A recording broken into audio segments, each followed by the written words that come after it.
Live now. Okay, boom. And we are live. I want to thank everyone for tuning in to a very special edition of Off the Record on the People's Podcast this afternoon. We have two amazing guests who are going to give us some amazing information as well as inspiration. That is none other than Sister Terri Muhammad and Sister Catina Muhammad. Assalamu alaikum. Wa alaikum salam. Walaikum salam. Thank you all for taking time out of your busy schedule. First of all, Ramadan Mubarak. Ramadan Kareem. Ramadan Kareem. And we are dealing with hearing the voice of our youth, as well as breaking the silence, dealing with mental health. This is a very important subject for us to start off Ramadan with. So once again, I'm excited that you all will take time out of your busy schedule to come on the People's Podcast. This is truly needed, and it means a lot to myself, my family, and the viewing audience of the People's Podcast.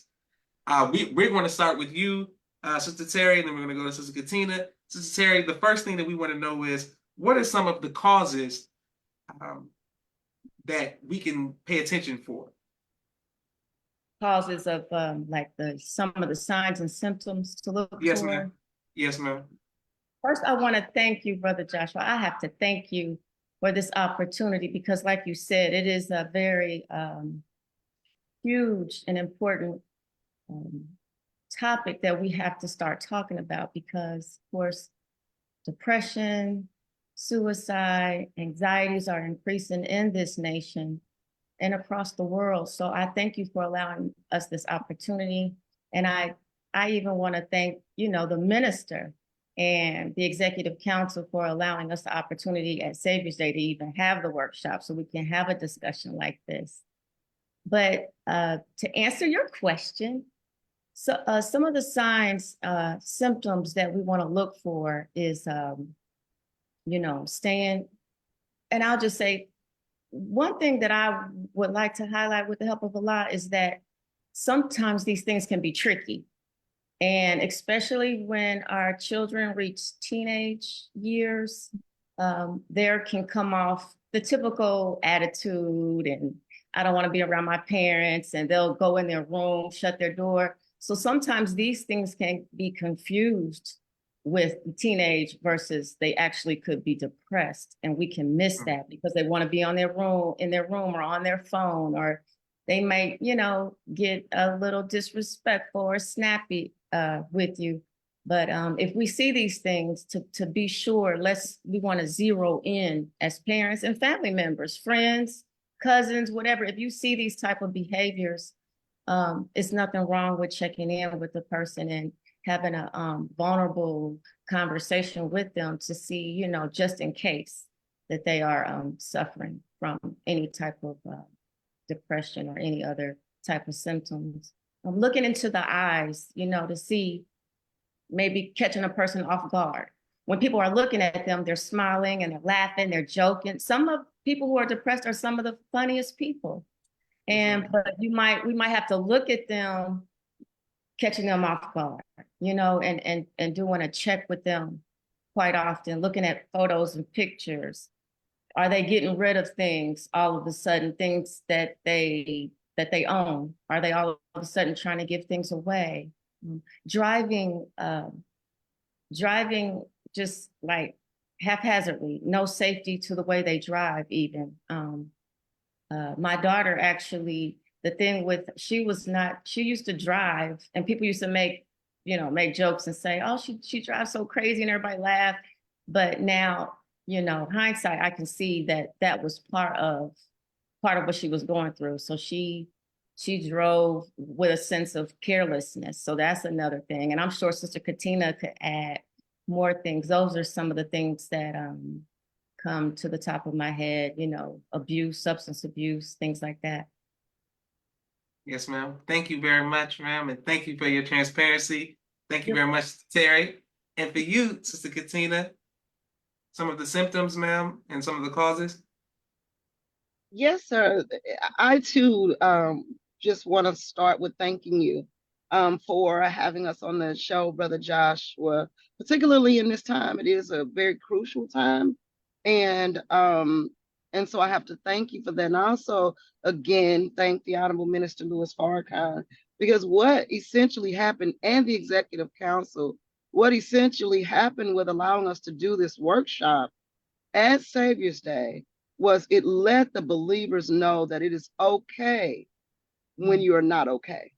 Yeah. It's okay to, if your captain, your lieutenant, your squad leader ask you how you doing, fine ma'am, fine sir, and I might be fine sir and fine ma'am in one regard. My belief in Allah might still be intact. My belief in the messenger Messiah, the Honorable Minister Louis Farrakhan, that our people will one day be the new rulers and be free. I may be intact in that regard, but I may be feeling alone. I may be feeling down. I may be feeling feelings that I don't really know what to do with. And some of the signs, as our dear sister said, I'd like to add isolation, the tendency to not want to be around.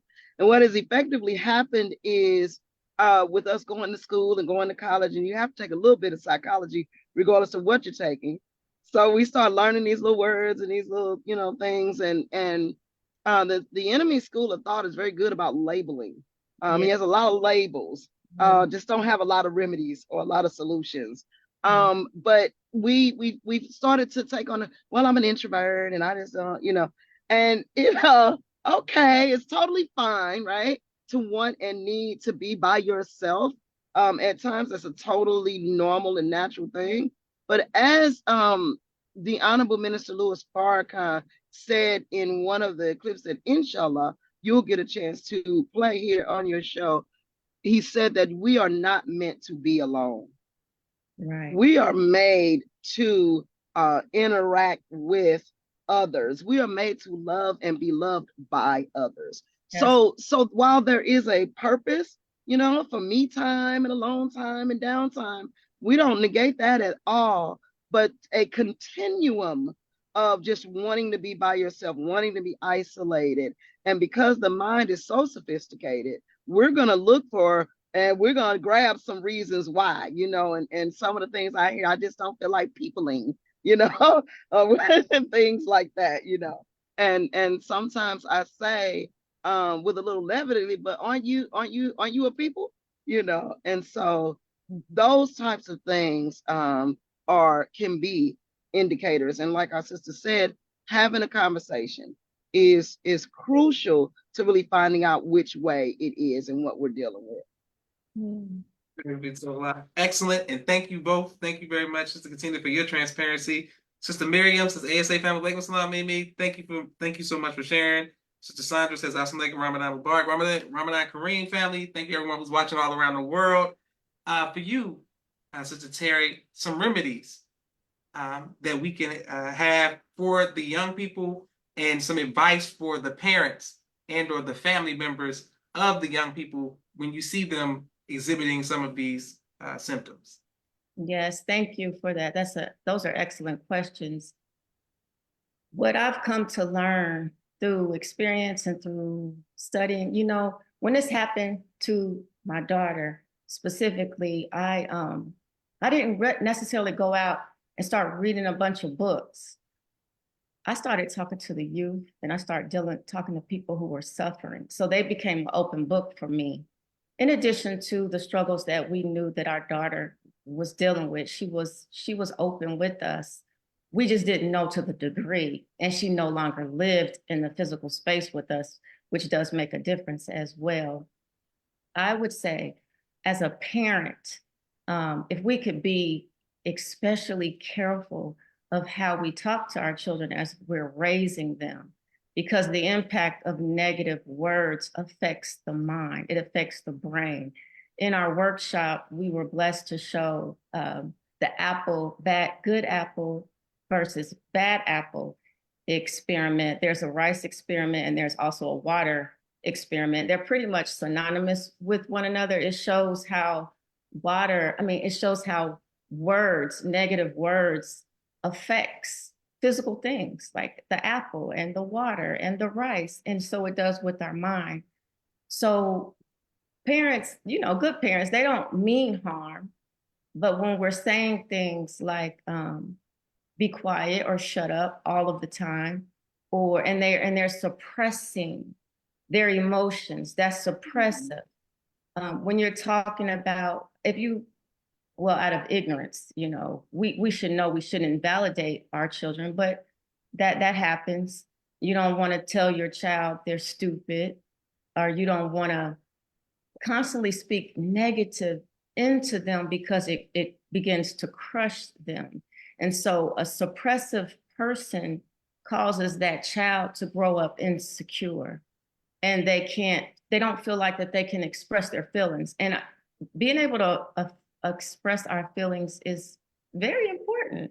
Our feelings they matter, and we should talk to our children in a way that they can feel comfortable with us. And even in sharing their vulnerabilities, we want to speak greatness and goodness into our children. So this is something, I think that a big part of it, if we start with the parents, and then as the children get older, they go off to school and they meet associates and friends. And in this world teaches our children, especially in the Black community, we become very callous and cold.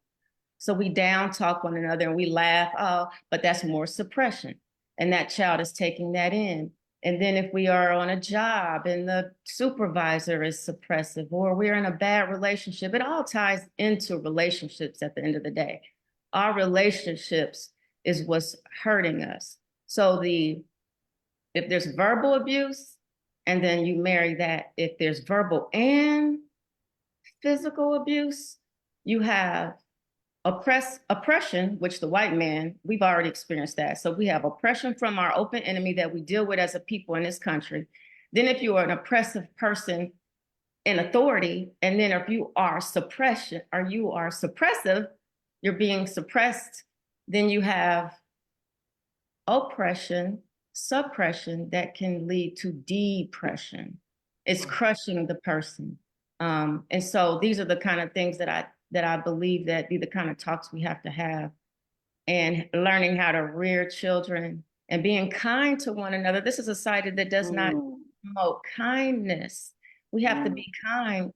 Allah teaches us to be kind. Even when a woman and a man are about to divorce, Allah tells us in the Holy Quran to leave a kind word, or to leave in a kind state. That's even in a divorce.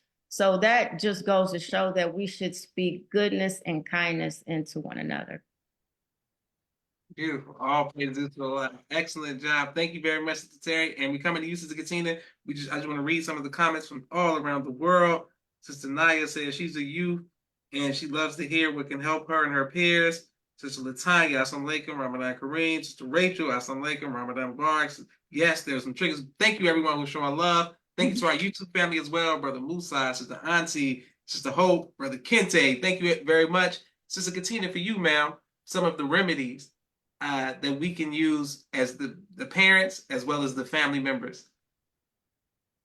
Yes, sir. Thank you for that question. I have to start with where our sister left out with kindness, because kindness is an expression of love. The Honorable Minister Louis Farrakhan said to us during the 2017 Family Summit in Atlanta, he ended his lecture with, what the world needs now is love, sweet love. And he said that that's the only thing that there isn't enough of. Now, Black people traditionally have taken on the idea of tough love. And in tough love, you don't show affection, you don't show tenderness. I know I snapped at you, but it's all in love, And our children today are not equipped enough to handle the tough love that we have been applying from generation to generation, which really in and of itself was a trauma response. We had to be able to shield the fact that we loved one another from an enemy who, if he so much as saw a spark between mother and child, or man and woman, that he would interfere with their natural inclination toward one another, separate us and sell us. And so we are yet raising our children out of that traumatic experience. Well, what is the antithesis? How do we turn it around?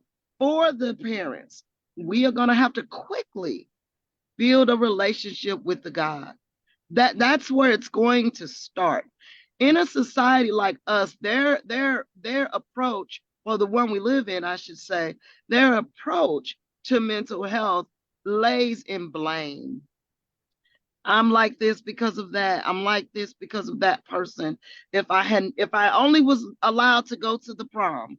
Now, are there some real experiences that we've had that have causes us to have mental unrest within our family? Certainly. And our sister Terri have brought up a few of those. But there are just some things that doesn't fall under that bracket, and they lay for a misunderstanding because we don't know how to relate to one another. And so, as Sister said earlier, it does go back to our relationships, and our relationships must be founded and rooted in love. So, what happened? Okay, what happens? I've already been doing it this way. I've already been chiding my child. I've already been cutting them off too much. I've already been saying negative things to them. How do I reverse it? Start saying the positive.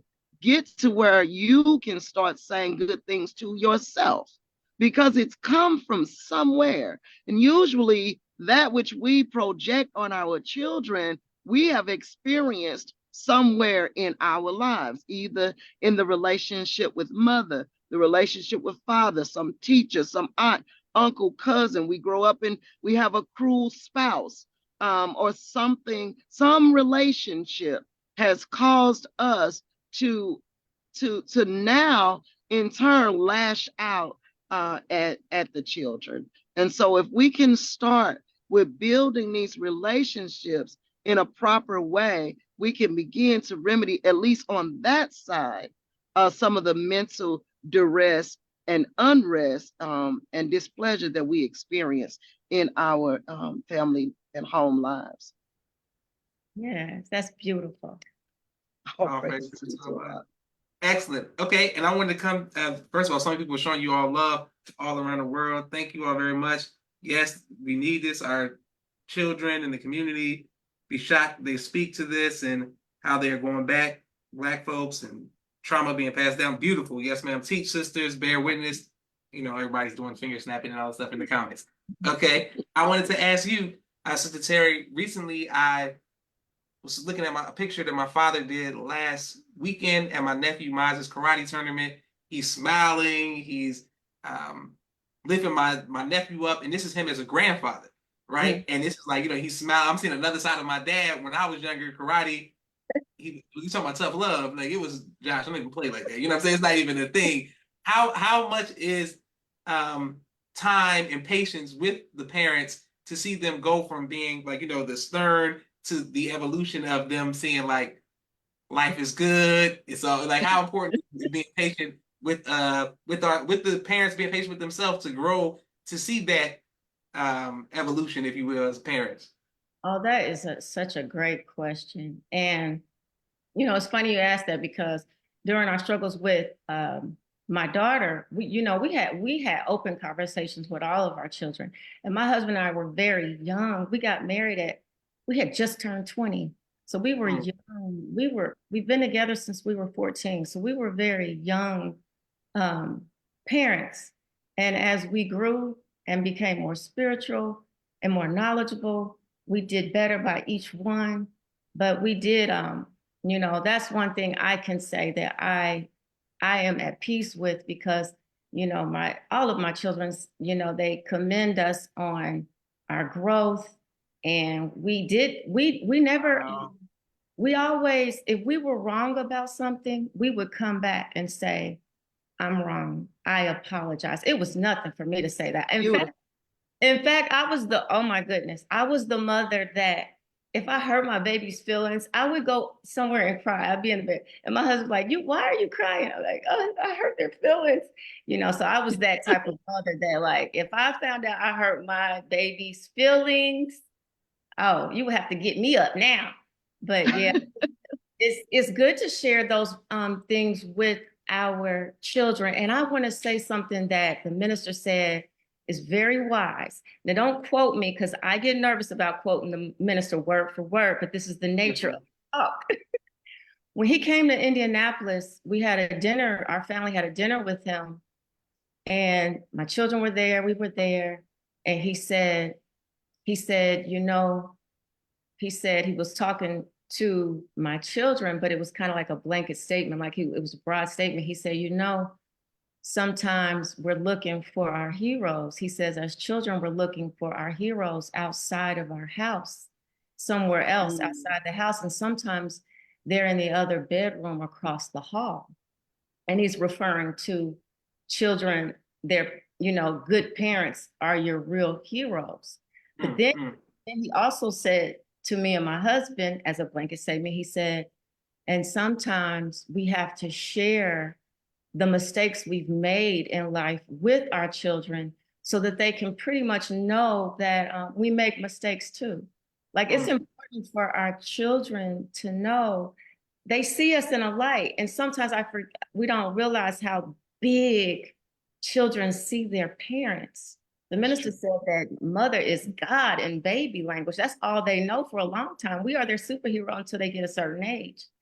So sharing with our children our mistakes is very important, because if they fall and make a mistake, which they're gonna do, they have to know it's okay, because we don't want guilt to tear them and tear them apart where they don't feel like they're worthy now, which is that's a part of the mental health aspect, is the guilt and feeling unworthy. Beautiful. That's Praise true. God. Wow, that's true. Yes. All right, and we coming to you, Sister Catina. Says Naima says, "Awesome like family." Says Tamikwa says, "Awesome like this topic is so needed." Thank you. They love Sister Terri, Sister Catina. You're like her idols. Thank you very much. Beautiful. Praise be to Allah. Yes, ma'am. For you, Sister Catina, dealing with, let's go right from there, with the guilt and feeling worthy. What can we do to help empower the youth to make them feel more worthy? Oh, I love that. Brilliant question. Let's talk about guilt just a little bit. Guilt has a few friends, and that is shame and regret. Guilt, shame, and regret run in packs, right? And what happens is they just kind of circle their way around in the mind of a person. So, like, let's take us. So we have certain things that we do and don't do, right? And so let's say our child does something.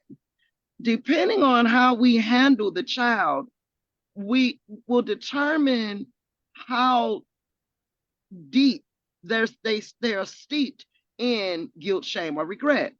The Honorable Minister Louis Farrakhan said that even the feeling of guilt is only intended to be there long enough to get us to change the behavior.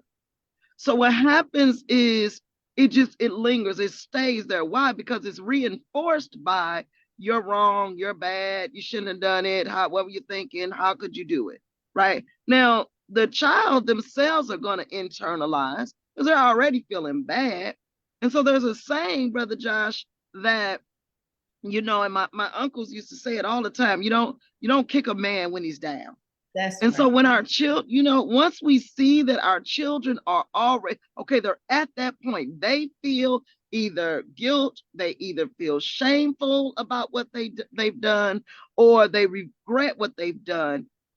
You know, let's cut it off and let's move them on back up to where we want them to be. How do we do that? By validating that which they have done good.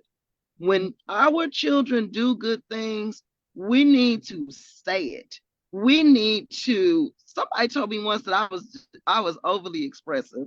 That might be true, but I mean, if it's pretty, I've got to say it's pretty. You know, if it's you know, if you look nice, if you said that good, I have to say it. Because I think that the Black man and woman have been talked down upon so much that we now do it to ourselves. And so sometimes when we see our children and oh, all righty, they've skipped school, I like to use that example. I was a school skipper.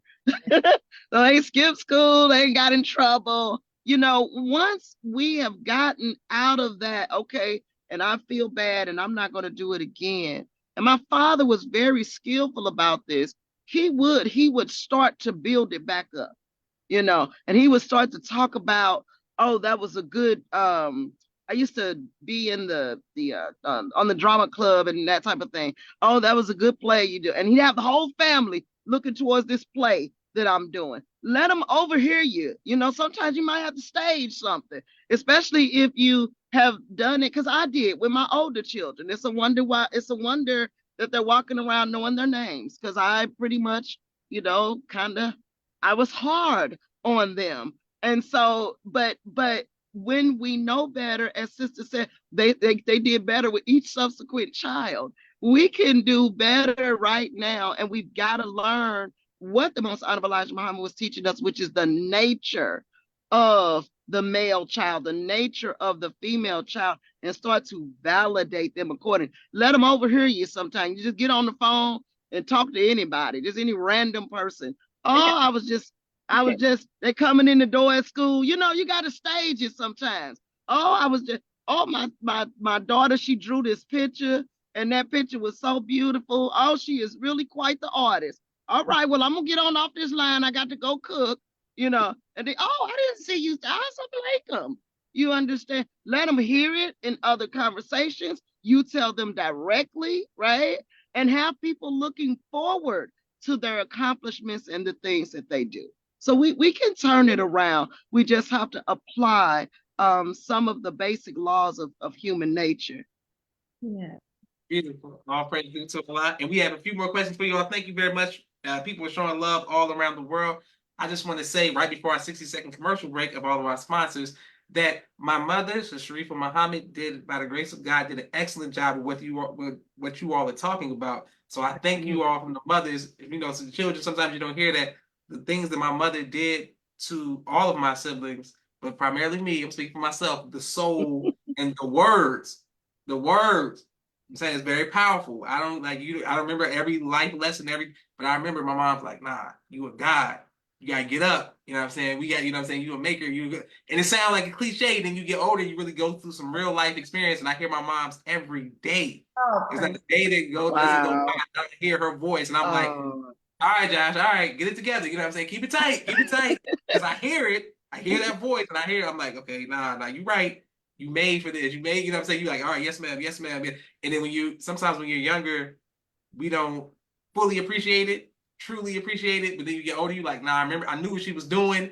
But now I start to see the seed germinate and all of that, grow and all that. So shout out to all the mothers out there who using the positive affirmations. It works. Trust me. I'm telling you, trust me. Anything of good that you all see me do, know that that's my mom's. That's my mom's words there. You know what I'm saying? That's my mom's words in there. Praise be to Allah. Okay, 60-second commercial break for all of the sponsors of the People's Podcast. We're grateful for every like, share, and subscription. Thank you for every anonymous Cash App that we receive all around the world. 1 second, we're coming right back. Please put your questions and comments to Sister Terri and Sister Catina in the comments. 1 moment. Sister Miriam's ABC I Love Me, children's book and coloring book, and now Spanish book, all on Amazon.com. Sister Naima's Stay on Point Dance Academy, LLC. She teaches ballet virtually to young girls all across the country, right here in the studios of Atlanta. Student Minister Sharif Muhammad's book, A Soldier in the Movement of Christ, available on adulsharif.com. And lastly, Brother Joshua Muhammad's book, Cleopatra, as well as No Father, No Excuse, both available on Amazon. Those services. Okay, excellent. And I want to, here we go. ABC I Love Me, children's. All right, and I wanted to go right to Sister Terri, but I just want to read some of the comments. Yes, Mom was very affirming. She told us that we were gods and pointed out our God's given talents. Praise be to Allah. We must speak on the best part of our children. All praise be to Allah. Yes, people just bear witness. Excellent. I wanted to ask you this question, Sister Terri, then we come to Sister Catina. Dealing with my parents. And you're young, you be like, always here, I'm not your little friend. I'm not your little friend. I'm not one of your friends. I'm not one of your friends. But I get it, Dad. I get it, Mom. But as we got older, it was the times where I did share those moments with my dad, where I could tell him, got my first date. I went to, you know what I'm saying, where instead of me getting in trouble, I'm like, Dad, I really want to take this girl to the prom, or Mom's, I'm in love, or whatever. I think, you know, that those type of friendly interaction. Not saying that you're my little friend, but when you can become friendly with your parents, then there's opportunities that I can take some real life situations that I go through to my parents, as opposed to my little friends, and they might give me the wrong advice. How important is it to become friendly with your children, even though you're not one of our little friends? Yes, that is very important. Question was for who? For you, sister. You. Okay. That is very important, and it's a thin line, because as you're rearing your children, you know, we've seen where maybe we make the mistake, a parent can make the mistake and start off saying that they're, let's just say, a mother and a 5-year-old daughter is their best friend. Well, can your 5-year-old daughter really be your best friend at that age, or even, you know, maybe older? But as they mature, even like teenage age, even pre-teenage and teenage years are a good point where you try to befriend them even more. And it should be something natural, not anything that you have to rehearse. It should come natural, but through the like expressions we were talking about early, being vulnerable with our children, guiding them, being gentle, but sometimes you might have to be tough, but everything done with wisdom. And I think it'll naturally take its course, but it is very important. To me and my daughter, we are so close. We are truly best friends. We talk. Sometimes I'm like, I got to get off the phone. So that is very important, because she can talk to me about anything. And that's the way I would like it to be, where she can come to me. And if she needs guidance, I can give her good, sound, spiritual guidance. Beautiful. All praises. So excellent. Thank you very much. Thank you all for watching. This is Catina for you, ma'am. How do you make sure that there's a way to be friendly without blurring the lines?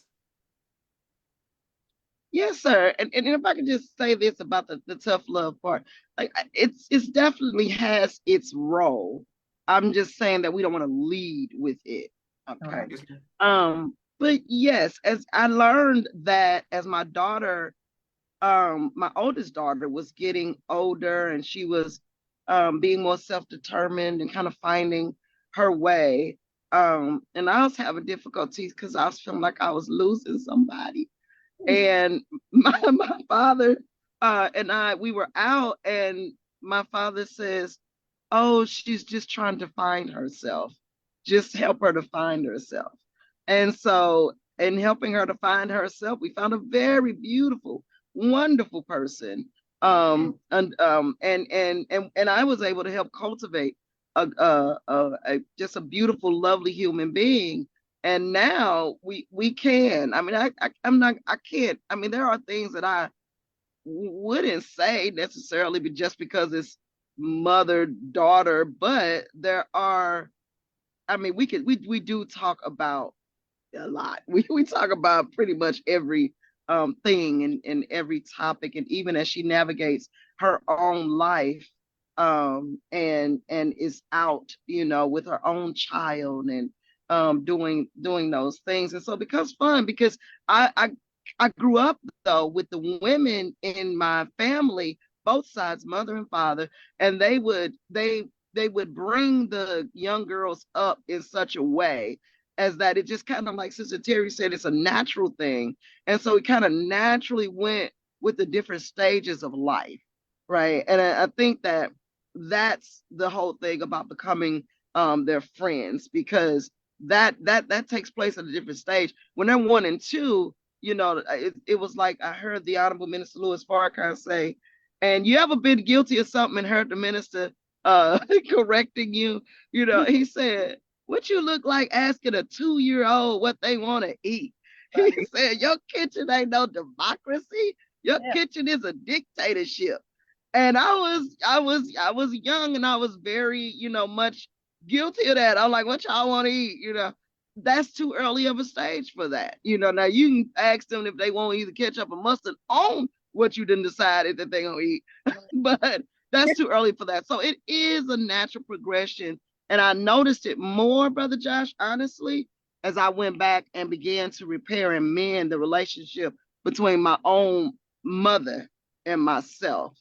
Yes. Once I was able to do that, it became easier for me to have a good, loving, expressive relationship with my daughters. Praise be to Allah. Beautiful. Okay, speaking of that, we're gonna go right there. This is beautiful. I love having how the conversation is going. I want to go with you, Sister Terri, dealing with how important is your relationship with your parents in relationship to your children. How important is that? That is extremely important because our parents are pretty much our guide and what we learn from their behaviors, how they communicate, all of that is important. And when we mature, this is the part where the spiritual part comes in because we have to be, when we're studied and spiritual, we'll be able to look at mom and dad and say, okay, these are the things that were good and these are the negative things that I want to omit from my life. Or, because we all have flaws, but we don't want to take all of the, everything that our parent was and we don't want to be just like them, because if they're making mistakes, that we have to, we want to be better than what our parents were. And our goal is that we should want our children to be better than what we are. Yes, So, yeah. Excellent. And for you, Sister Catina, how important is the relationship, as you just said, with your parents as it, connects to your children? I agree with Sister Terri. It's crucial, right? And when I learned that, the reason why I was having these issues that I thought I was having with my own children, I had to go back and mend and repair a relationship with mother. At the time, I had a better relationship with my grandmothers than with mother. Because, when you get older, you think you know stuff. And I don't know why she do it like this. She could have done it like that. See? But you can't see, once judgment starts entering into the equation, you're doing more time trying to nitpick and figure out what they were wrong and how wrong they were, and how right you are than you are in building the relationship. And so as I started to study actually the lecture, The Problem in Relationships, and then try to go back by the Honorable Minister Louis Farrakhan, which I can't talk enough about it, right? It's like going back to the beginning, right? And just and picking up things that we never really noticed or realized about ourselves that will explain what's happening in our own particular individual present times, if you will. And so in that lecture, he said our problem wasn't with drugs or alcohol or, overeating, obesity, and, those types of things. Our problem is the problem of relationships that don't yield us pleasure. So I had to go back, and then going back, and I saw some where I had been out and wrong or incorrect and things with my own mother. And so once I was able to, I'm kind of a little chump here. I can't hold it. I can't hold no grudge and all that. Once I realized, oh, that was me, that wasn't her. I'm like, Mama, I need to talk to you. And now my mother and I, we live in 2 different states. But if she knows that I am anywhere near, if I'm in a state that touches the state that she lives in, she's so spoiled now, and she's so used to me catering to her. She want me to stop and bring up peach cobbler or something. Mama, I'm in Arkansas. But if I have time, thank God for DoorDash or whoever that can send her something. But when I learned to revere my mother, all of my relationships began to just spring forward. I mean, just flourish and really, really prosper, because that is a crucial relationship. And you can forgive mother, even if mother isn't there. You can mend it, even if she's no longer physically among us. I want us to understand and know that all is not lost. If your parents have made a transition or something like that, there is still a way to repair what you have experienced in that. And so I just wanted to let the viewers know that, because that is a healing in and of itself. All praises to Allah. Beautiful. Thank you all for watching. Sister Terri, I have a question for you, ma'am. I wanted to speak on the difference between the genders. You have males, children, as well as daughters, and that's something else that my father and my mother both had to deal with. And it was 2 sons. My mom had 2 sons and 2 daughters, and to navigate that as the mothers is a very sensitive thing, because my sister's saying, you letting Josh get to go out on this, and I'm saying, how come she get to have sleepovers with her friends, but if I do the same thing, y'all looking like it's gay. If me and my friends out too late and playing football, that's gay, but the girls could do. What's going on? You know what I'm saying? So how do you balance the gender situation within the household? How do you balance that? Right. I always, one thing about my husband and I, we always a solid wall in everything we did. The children could never go to one parent and then go to a different, and they say different things. We were a solid wall. We always strive and strove to, move out on principles. What is the principle of the thing? So whatever we asked of our daughters, we too asked of our son. Because my husband, we would have this conversation, because when I was growing up, I have a twin brother. And my brother, he could be out and gone and all that, and I would be in the house. Of course, the female has to be safe and secure. However, there was always more emphasis on, say, like an example of a female staying virtuous and staying a virgin, but that same emphasis is not placed on the male. So it's important in our household. We always show balance with principles and what we're taught. I don't know if that answers the question. Oh no, absolutely it does.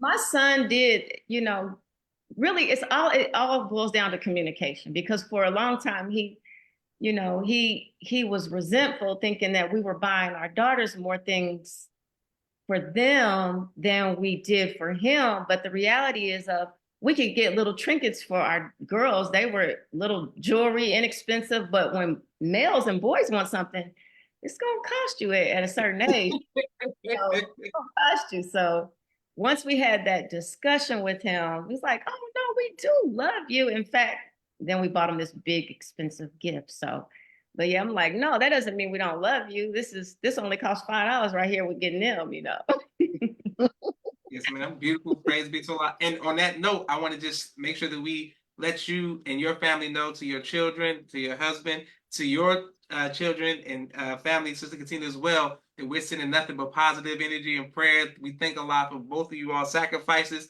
the sacrifices of your children, your family, your parents, and the People Podcast love you all, and we love your family. We want to let everyone know that on the record. People are showing you love. Thank you, Sister Sandra. Thank you, Sister Salima. Thank you, everyone who is watching all around the world. Sister Catina, for you, dealing with raising children of the opposite sex, how do you keep that balance? I don't know that I was balanced in the beginning, because my parents only had 2 children, my little brother and I. And I experienced what Sister Terri is saying, and I didn't realize it until a certain point, that my brother, he could go out, he could be with his friends, he could be there a little later. And I grew up a little tomboy, so baseball is my favorite sport. So I would be playing baseball and I'd play football. We had every sport imaginable. We had all the equipment for us, so the neighborhood children would come down there. And at a certain point, like I remember it like it was yesterday, my grandmother came and she sat her chair on the front porch like usual, but this time she said, "Oh, I'm not going to tell you my my little nickname," but she said, "Tina, get up." And my grandmother was from like Mississippi, right? Deep Mississippi. So like when she could whisper and you would hear it, it would just ring like thunder. And so everybody stops when she calls anybody's name. So she said, "Tina," and I'm looking, and she said, "Come here." And I came back over there and she said, "All right, now you had enough playing out there with them boys. You had enough. Go on in there and do this and that." And from that day on, she kept me closer to her. And I was upset. I wanted to run, jump, and play. No more football, no more street hockey. and all of that. I didn't realize it until I got like grown, that it was because I was getting older. It was because, she needed to do, as Sister Terri said, separate me, from the boy activity. And so when I became a mother, but I had 3 boys first. That was number one. I had 3 boys first, and I think I fared pretty well with them. But by the time my daughter came, um, I had lost a daughter. And so the fact that I lost a daughter made it very, very difficult for me to bond with the daughter that made it and survived. So we had a rocky kind of beginning. But as they started to grow and you started looking at their natures, I understood better that there's not to show favoritism, but there's a way that you have to manage the male child growing up. And then there's a way you have to manage the female child growing up, but try not to crush either one, trying to develop both of them. So I tried to break it down. I guess it would be principally, as Sister said, well, these are things that boys do. These are things that girls do. And then anything in between, we'll work that out as we go along. So I hope that answers it.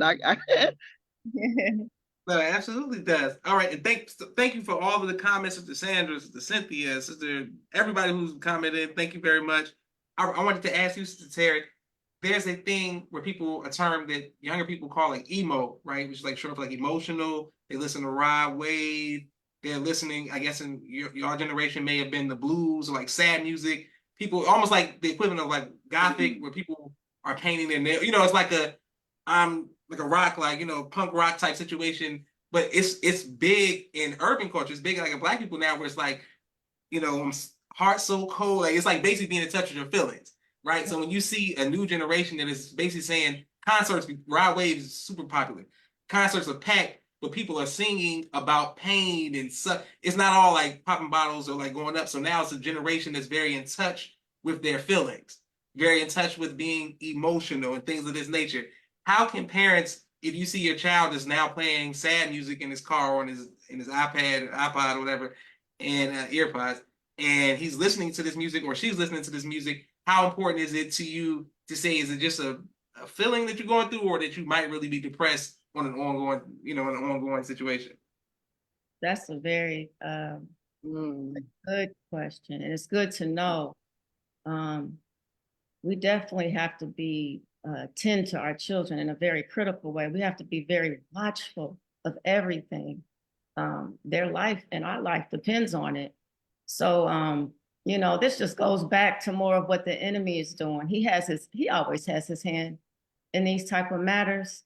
And there's nothing wrong with expressing emotions. We talked about that earlier, but everything has to have balance.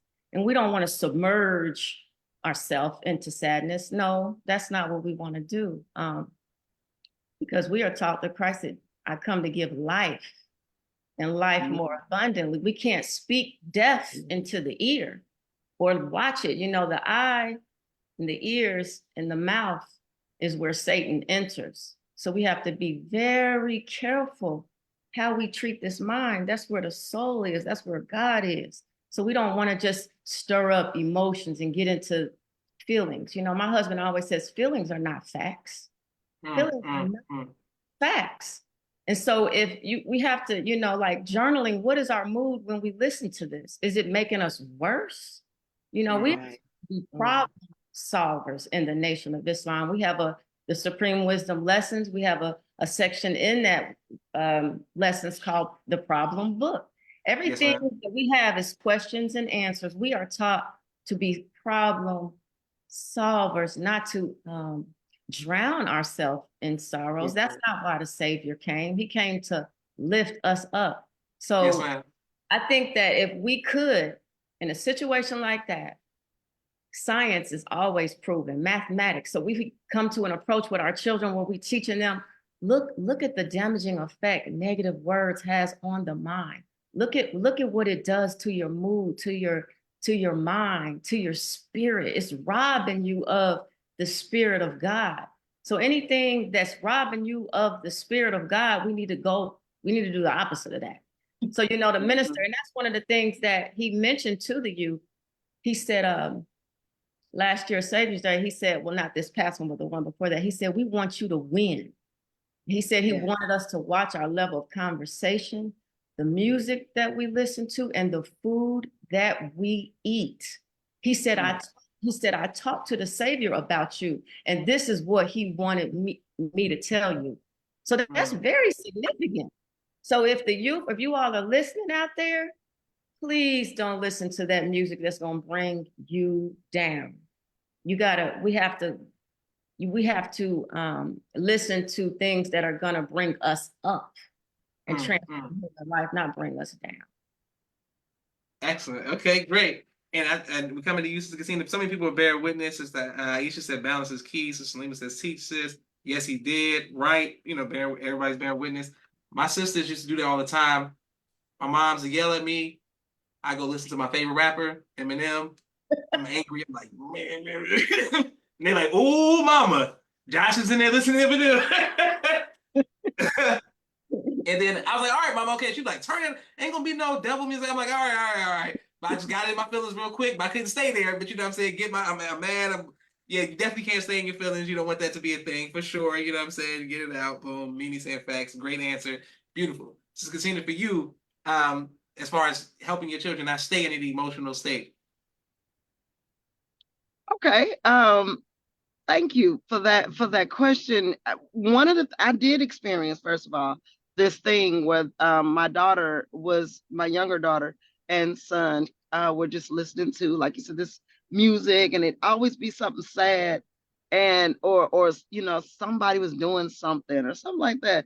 And I said, one day I said, hey, let's go get some ice cream. And so which they love. And I said, how does this song make you feel? This song about life, because he live, and people, I said, yeah, people get sad. I said, but we just gonna be sad all the time. Is that the only feeling we gonna feel? We're gonna be sad all the time. Everything's gonna be, how does it make you feel? Is the question I would, get at, and all of that. There's somebody, and she was singing, and every song that she sang that I heard, she always just miss a man, oh, never mind, I'll find someone like you. And, oh, we was running in the deep or something. We could have had it all, but we didn't. I said, now, do you plan on getting married one day?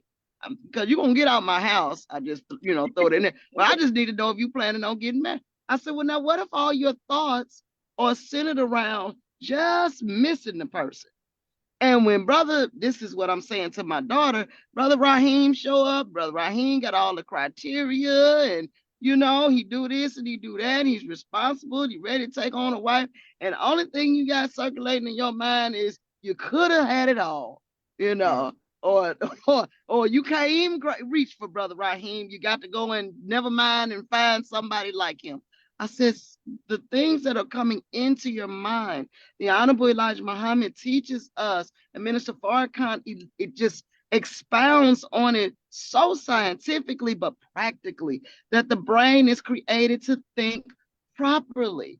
So we put all of this information in that says, I'm sad, I don't win, I'm upset, somebody done left me, and all of that, then that's what the brain is going to formulate on, and that's what you're going to experience. That's what you're going to produce. And so they got it. Thank the Lord. I don't hear much of it anymore, but it is, you have to kind of try to show them in their way, in a practical way. And I defer everything back to, the teachings and what we're taught. And this is the correct point of origin. This is where we're starting from, and then we'll see how we went off from there, so we can work our way back. Yeah. Excellent. Praise be to Allah. We got two more questions for our guest. Sister Miriam says, very true. Music definitely feeds our subconscious mind. Thank you, Brother Stephen. Mimi says Adele hits at times. I'm a big Adele fan as well. She said the youth and adults can benefit from having an uplifting playlist to go to when they need a mood booster. Absolutely. And I even noticed that noticed that with me dealing with the opposite sex with some of the sisters, when Beyonce first came out with Lemonade, woman to call me, I'm like, what are you mad for? Like, I ain't breaking like she listens, she ready to bust out cars. I'm like, girl, I don't even know what's going on. Like this power of music, you know what I'm saying? You call me about, so I don't even know why you upset for right now. But all right, I digress. Sister Terri, I wanted to ask you, what are some things, what type of movies or television show do you watch that helps like uplift you or makes you laugh? Oh my goodness. Those are good questions. Well, I don't know how much of the viewers would know about this, but have you all ever heard of Arturo or Resurrection? It was on Netflix. Usman, it's about Of the course. Ottoman Yes, Empire. ma'am. Al Parsalan. These are very rare. These are it's not on regular TV. It's all from the Middle East. It's from all Turkey. But it's Yes, about ma'am. the establishment of establishing Islam in the East. Oh, me and my husband get into that. Now it might seem it's you can see all of the teachings all in there because the principles are the same. So, that's really what I'm drawn to. Mm. And I have to say, I haven't watched it in a while, but watching Martin, I don't care if you watch the same repeat. He's gonna make you laugh. Gonna make you laugh for Gonna sure. make you laugh. If you're feeling down, put on Martin. Of course, after, the traditional things, praying and study. But if you want to watch something, Martin is definitely guaranteed, in my opinion, to make you laugh. Absolutely. You can't go wrong with Martin. He's one of the answers, off repeated answers that I get on the people's podcast. But uses to contain some things that help, brighten your day up. Yes, sir. Brother Josh, I can't sing a lick, but I will sing as though I can sing. Okay. And and my whole family is like that. Like when somebody's woke, because the first person just busts out in song, and somebody's expected to just join right in, and you ain't got to know the words, you ain't got to be able to hit the note, as long as you got the basic melody, to come in. The Honorable Minister Louis Farrakhan said, in what we already quoted earlier from that lecture, was we should, as a matter of fact, let's go to last year's Savior's Day. He said that we should have joy in our relationships. Okay, so one of the things that balances the mind, and this is why we have all of these neurotransmitters, we have dopamine, we have all of these things that's designed to, when we do go down and feel sad or angry, we have these chemicals that's designed to kick in and bring us back up, right? And sometimes they need a stimulus to do that. So he said we should experience joy in our relationships. It is that joy, those moments of pleasure, those happy interactions with one another, whether we're singing and dancing or watching movies that we like, watching Martin, watching, I watched the Muppets, okay?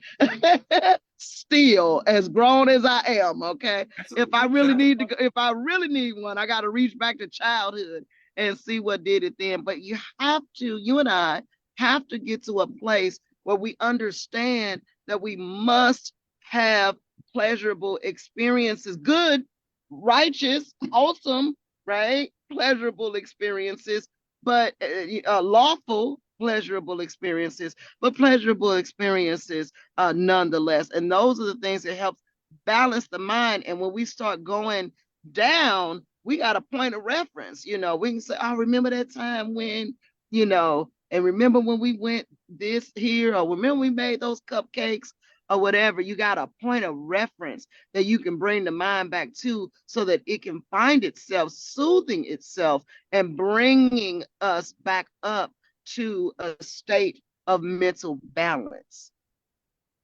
Praise be to Allah. Excellent. And so many people are showing you love all around the world. Can't wait to put this on YouTube. And I just want to say that for me, I have to constantly feed the 12-year-old Joshua Leonard Muhammad.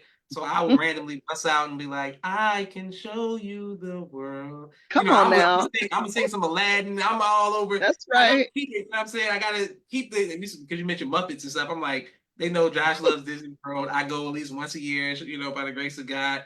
You gotta stay stay upbeat in this work. My God, this is one of the heaviest jobs you can ever have. So you got to stay happy, try to stay feeding the younger children, and That's all of right. that. People are That's saying, right. "Teach, excellent interview, praise be to Allah." On that positive note, Sister Terri and Sister Catina, I want to thank you both for taking time out of your busy schedule. This is an honor to myself, my family, and the viewing audience of the People's Podcast. Anytime you all, it's an open door for you all to ever want to come back. I hope that the sisters and the women, and of course everybody, but primarily the mothers and the aunts and everybody who can always reach out to our sisters. If you all have any workshops coming up or anything where y'all traveling, please let us know. We'll promote it. This is Oh, People wow. Podcast is family. And I want your children to know, shout out to you all, but also your children to know that they have cousins in a real live form all around the nation. A whole bunch of people who have shared experience that we're on the same page. We grew up in the nation. We grew up with parents soldiering and laboring, and we all family. So Yes, sir. we love you all. And Love you too, Josh. thank you. People are saying thank you, sisters. Absolutely. Go ahead. That's right. Bear witness. So I just want to thank you, Sister Terri. Thank you, Sister Catina. Thank This you. is Thank you, Brother Josh. Yes, ma'am. This is Joshua Leonard Muhammad signing off for the People's Podcast. Assalamu alaikum, family. Ramadan Mubarak. Alaikum salam. Ramadan Kareem. Ramadan Kareem. Thank you all for watching. Thank you all for watching. Boom.